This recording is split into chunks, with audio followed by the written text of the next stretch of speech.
Hello, welcome, and good morning, evening, even afternoon, depending on where you are. Welcome. Today I'm going to be reading some things from Am I the Bort Hole? One of my absolute favourites to read when I am very bored. One of my favourites to listen to when I'm doing cleaning too. So if you like that kind of thing, then stick around and enjoy. So, this first one is Am I the Bort Hole for no longer taking part in meals with my family because they won't accommodate my wife's allergies? My wife, 25F, has food allergies. Shellfish and peanuts are her most serious ones, but she's also allergic to celery and soy.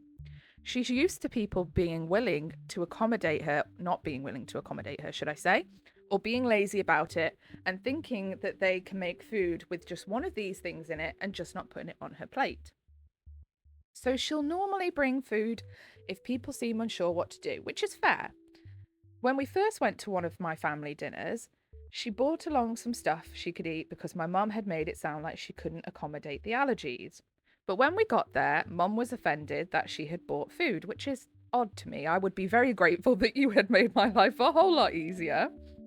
We explained why, and mum said in future she'd just make food that my wife could eat. Totally fair, sounds good. I'll say this now. Before we moved close and started joining family dinners, my wife and my family got along so well and everything was fine. But we moved to be closer to both of our families 18 months ago. My wife didn't bring anything the next time, and mum had something she could eat. And for a few months, this was how it was, which is great. That's how it should be. Then one of these days, she served something specially for my wife, but the rest of us had shellfish and soy in our food. My mum was not careful about food safety prep, and there was contact between what my wife ate and what we ate, and my wife had an allergic reaction. Oh dear. Mum said she felt bad and apologised, but then after the dinner, she decided it was too much hassle to make a whole other meal for my wife, and then she started making one meal again, but it was a meal my wife couldn't eat. Okay, but my mum didn't like it.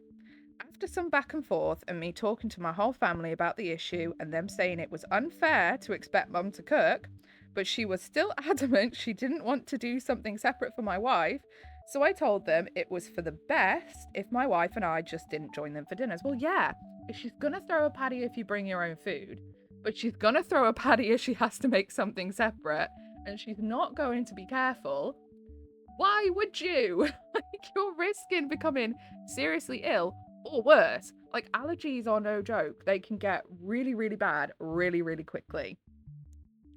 My family did not like this decision, and we have faced criticism for this choice. Well, I have. They know I decided to just stop showing up. I told them the health and safety of my wife comes first. Absolutely. And since she can't win and she's not risking another allergic reaction eating there, and it wouldn't be fair to have her sit and watch us eat, then not going is our sole option remaining. Absolutely. Totally agree. It is. Like, why would you? Honestly, definitely not the board hole. I absolutely agree. Why would you? Am I the butthole for planning a Disney trip without my stepdaughter and leaving her with her father? Okay. I, 41 female, and my husband, 41 male, have 4 children. I have one from a previous relationship, he has 2, and we have one together. We have always treated the children equally as possible. Though with extended family, they don't always go on the same trips if we don't go. Understandable, because that's just the way it goes when you have, kids who have different family members. X, his parents takes his children on vacations and my child doesn't want to go without me. This has never been an issue, but when we plan trips, we always take everyone. The problem is that my stepdaughter, 16F, doesn't really like anything that anyone else does. Or she will like it until someone else does. Example, she really wanted to go on a winter trip to Colorado for skiing. None of the other children were that excited, but seeing as it's hard to find things that she likes, we went. She was excited until the other kids started enjoying it too, and then she wanted to leave. This is pretty much what happens when we went on trips to the zoo, museums, anything. And if other people are already happy about it, she immediately hates the idea. That must be very annoying. Like, don't get me wrong, I understand teens are angsty and just annoying as they're all over the place. I was once a teen. I understand. But still, it's got to be annoying. We thought maybe she just wanted time with each parent alone. Also a possibility. So we did that with both her mum and dad, and she still complained the whole time. Her counsellor said maybe she wants activities with both parents to show that they get along, which is fair. They did that, but if they show any enjoyment at all, she hates whatever they're doing. We've done girls' days with her mum, and she hates it. We have found the less enthusiastic we are, the more she wants to do it. Oh my god. Yeah, that must be very annoying. This applies to meals too. If someone else likes something, she finds ways to criticize it. It's like she can't let anyone else enjoy anything. She also likes things more if no one else wants to do them. This also happens when she goes with her aunt and cousins. Her sister is not like this at all. We've asked her if she has any insight. Their mum has too. And she comes up with nothing other than, she's just a bitch, and shrugs. Okay, fair enough. We let her choose other day trips, told her she can bring her friend, but it's the same. If she sees someone like something that she chose, she complains and said it was her idea, like no one else can enjoy it. So, this year we had been talking about Disney for a while. My nephew has cancer. Oh, I'm sorry. That's so sad. And has always wanted to go with us because he has no siblings and not many friends because he's missed a lot of school. Oh, bless him. Stepdaughter said it was stupid as soon as everyone else wanted to go. What a surprise. Her father said he would have a lot of work to catch up on when he got back. He does seasonal work and has to take the work while he can. The kids agreed that they wanted to go and he wanted us to. So I made the plans and we decided to go back another year with all of us.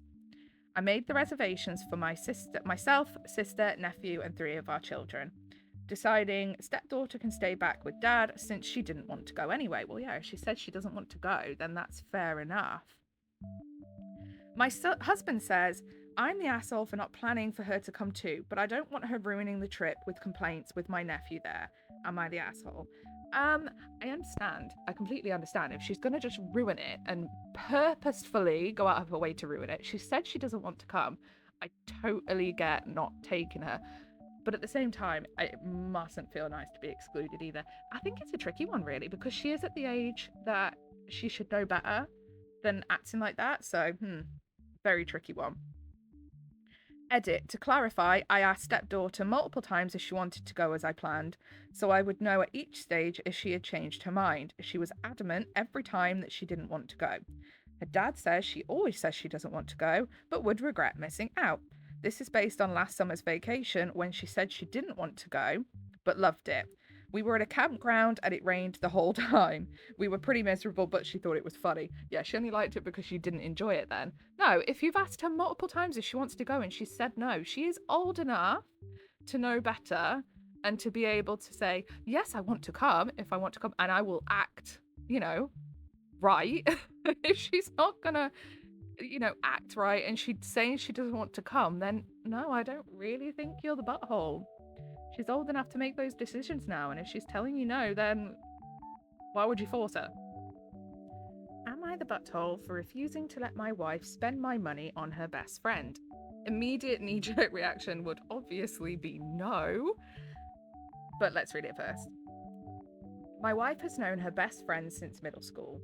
Her friend is a lawyer and her family is quite well off. She makes a lot and is pretty generous with it. My wife has had a few things paid for by her. Specifically, she covered my wife's portion of her bachelorette trip. The other friends didn't make as much, so she covered it. She also paid for a portion of my wife's rent twice, and she normally pays the bills if she and my wife go out for food. That sounds really, really generous of her. This friend is now marrying a doctor, and I don't think they have any trouble with paying for anything they want. My wife is a stay-at-home mum. I'm a mechanic. I brought home a bonus of $3,000, and when I told my wife, she immediately started talking about getting her friend a really expensive necklace from this brand she knows her friend really wants. She showed me, and the cheapest necklace is $2,000 on the website. Wow, that's a lot of money for a piece of jewellery. She insisted I should spend the bonus on a wedding gift for her friend. I shut her down and told her it's my bonus and she really cannot expect me to buy her friend something this expensive. Absolutely agree. I mean, I know her friend's done a lot for her, but I'm sure her friend didn't do it with the idea of, I want you to get this back. If her friend has, done it just off of her own back without being asked, she's a good friend. I highly doubt she's doing it transactionally. I am certain that she's probably done it because she wanted to help. She's not expecting anything back. A small token that you could afford would be a lot more sensible to show that you appreciate it and, go from there. I don't think wedding gifts even exceed $100. She began fighting with me, saying I buy lunch out of the house and I have stupid hobbies that cost a lot of money, so why can't she spend some money like buying her friend a necklace? Yeah, I mean, you could even buy something that was like $500. That's still, a pretty decent present, but within your means. Because I'm sure if she's a stay-at-home mum, you're the only one working. I can guarantee there are times when you are struggling or, living quite hand to mouth kind of way. So buying something so expensive rather than putting that money back to help you just to afford to live, no, it doesn't make sense. Unless her friend has been like, oh, I want you to pay me back, which it sounds like she hasn't because she sounds really generous. Like, no, I think it's a bit ridiculous to expect to spend $2,000. I think maybe your wife's feeling a little bit guilty for the money that she has obviously received and the help she's received from her friend over the years, and she's understandably wanting to pay her back, but you have to do that within your means. You really do. Otherwise, you're going to screw yourself over. I do spend a bit on my hobbies and I have 2 cars, but I also work my ass off and her friend can definitely pay for it herself. She's marrying a doctor and they already have a house, whereas we are still renting. I told her she's being insane and she insists we sit down and tally up everything I spent on myself in the last year, and if it's higher than 2K, I should pay for the necklace. I think it's ridiculous to compare the two, and I'm refusing to let her buy her friend a ridiculously expensive gift. She insists her friend has spent a lot on her, and I also saved money because her friend pays for her meals, activities whenever they hang out, so she doesn't have to spend our money. I get that the lopsided relationship isn't the best, but then she should refuse to do anything that costs too much and let her friend decide if she wants to just hang out without doing anything that costs money. She refuses to talk to me now, and I'm wondering if I'm the asshole here.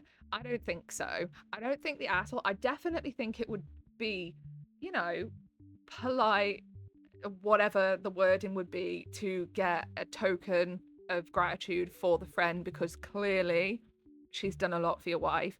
But you are right in the way that you say that your wife, could say to her friend, look, I can't do that because I can't afford it.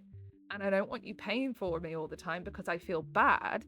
Could we do something less expensive? Balls in the friend's court then. If the friend then goes, oh, well, I've booked it for us anyway, so you might as well come. I've booked it already. That's the friend deciding to do that. But no, probably not the butthole, because at the end of the day, times are hard. 2K is a lot. Definitely isn't needed. You could get a much cheaper token of gratitude present without breaking the bank like that. That's a lot. Okay, last one for today because I feel like I have waffled more than enough already. So, am I the butthole for telling my friends I can't afford to split holiday costs equally and that I'll only pay for the activities that I can budget for? A few friends and I are planning a holiday trip together. We've been talking about all the activities we want to do, but some of the options are really expensive, like fancy dinners and guided tours. Since my budget is a lot tighter than theirs, I told them that I'd love to join, but would only be able to pay for the activities that fit within my budget rather than splitting all costs equally, which is absolutely fair. You can only live within your means. This didn't go over well with a couple of friends, and they feel that splitting everything equally is just what friends do, and that it's awkward if I go off to do my own thing for cheaper options while they stick to the pricier plans. One friend even said that I'm not willing to split everything evenly. I should reconsider going on the trip. It depends. If they're going to be doing lots of expensive things and the whole trip is expensive stuff and it's stuff that you just can't afford, then it probably would be better just to not go on that trip, plan a different one at another time that you could afford. That would be absolutely fine to do, I would say. Now I'm wondering if I have been unreasonable by setting a boundary about what I can afford. Am I the asshole for telling my friends I won't be able to split all costs equally? No, not at all. If you can't afford it, you can't afford it at the end of the day. Might be easier just to forego the trip this time and go when you can afford it, or go on one that you can afford, because you probably won't enjoy yourself anyway if they're off doing their thing, you're off doing yours. You may as well go on holiday on your own. But definitely not the arsehole for saying, look, I cannot afford this. If you can't afford it, you can't afford it. Where are you supposed to pull the money from? Thin air? It's just not going to happen, is it? So absolutely not the butthole. Okay, so that is it for Am I the Butthole today? I am all butthole out. If you liked listening, then like, subscribe, come back, please. I will do more. I don't have a lot to do in the evenings, so I will absolutely do more. I hope you have a good rest of your day, and I will see you soon. Goodbye!